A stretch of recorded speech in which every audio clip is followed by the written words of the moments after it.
અમદાવાદના ચંડોળા તળાવને વિકસાવવા 25 MLDનો પ્લાન્ટ તૈયાર કરાશે અને આ પ્લાન્ટમાં વરસાદી પાણી ટ્રીટ કરી તળાવમાં ઠાલવવામાં આવશે।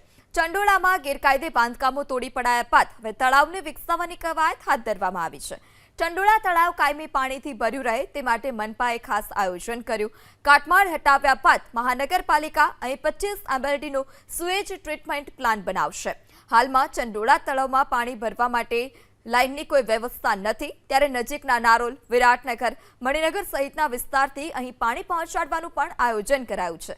તળાવ ડેવલપ થયા બાદ કાયમી પાણી રહેશે તે માટે સુએજ ટ્રીટમેન્ટ પ્લાન્ટ બનાવવામાં આવશે। સોમવારના પાણી સમિતિની મળેલી બેઠકમાં આ નિર્ણય કરવામાં આવ્યો।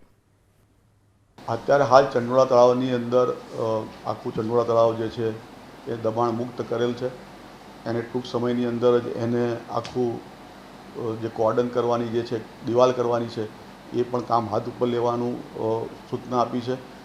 તેમજ ચંડોળા તળાવને કાયમી પાણી અંદર ભરાઈ રહે એના માટે 25 MLDનો STP બનાવવા માટેનું આયોજન કરવું અને કઈ જગ્યાએ કરવું એની અત્યારે સૂચના આપવામાં આવી છે, જેથી કરીને ચંડોળા તળાવ પાણી ભરેલું રહી શકે।